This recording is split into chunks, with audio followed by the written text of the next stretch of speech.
நம்ம கீழாம்பூர் பக்கத்துல ஆழ்வார்குறிச்சி அப்படிங்கிற ஊர்ல ஆழ்வை சக்கரவர்த்தி அப்படின்னு சொல்லிட்டு இப்போ நிறைய பேர் வணங்கி வரக்கூடிய தெய்வம் மாயாண்டி சுடலை. அந்த தெய்வத்துக்கு உங்களை நீங்க அந்த கோயில்ல தான் நீங்க பாடி இருக்கீங்க நிறைய காலம் அப்படின்னு சொல்லிட்டு நிறைய பேர் சொல்றாங்க. அங்க எத்தனை வருஷம் படிச்சிருப்பீங்க, அந்த சாமிக்கு என்னென்ன பெயர் நாமம் நீங்க வைத்திருக்கீங்க அப்படின்னு மக்கள் மத்தியில சில கருத்து பேசப்படுது. அதோட விளக்கம் என்னது? அதாவது அருகாமையில் இருக்கின்ற ஆழ்வார்குறிச்சியில் ராமநதி ஓரத்தில் குடியொன்று இருக்கக்கூடிய மாயாண்டி சுடல் தெய்வம்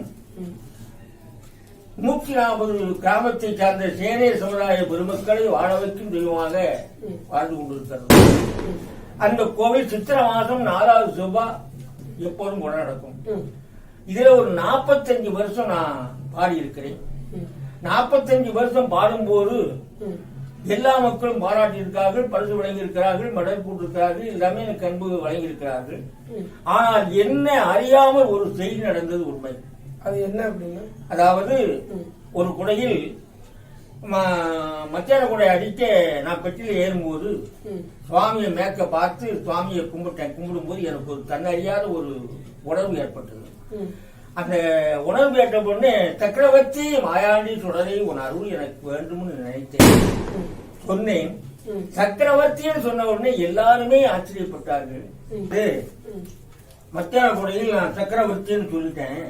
சக்கரவர்த்தி மாயாண்டி உன் அருள் எனக்கு வேண்டும் என்று நான் சுவாமி வணங்கினேன்.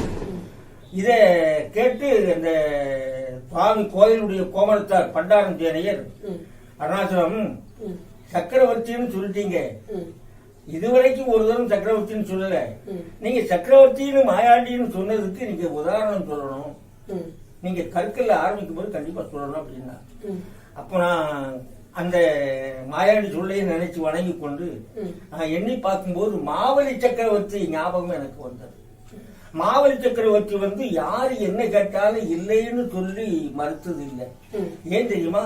கேட்பவன் தேவை பெரிது, கொடுப்பவன் தேவை பெரிது அல்ல.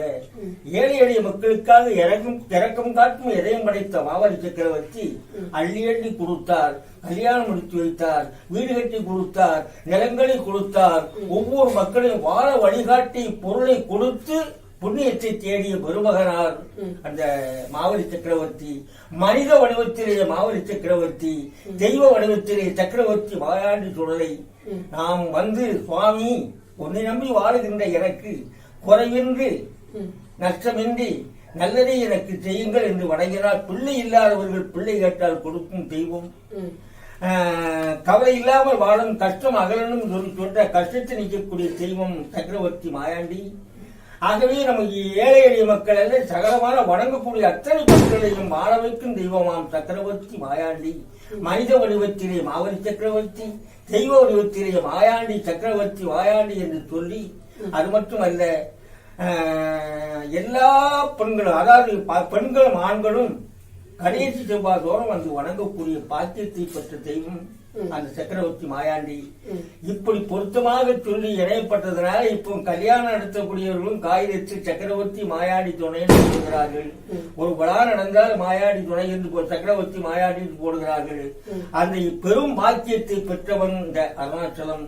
ஆனா சேனே செல்வ பெருமக்களும் அத்தனை அன்போடு 40 ஆண்டு காலம் 42 ஆண்டு காலம் என்னை அன்பை பொழிந்து என்னை பாட வைத்து பாட்டு கேட்டு மகிழ்ந்தவர்கள். ஆகவே அந்த சேனை சமுதாயம் வணங்கிய தெய்வம் போல் இன்னொரு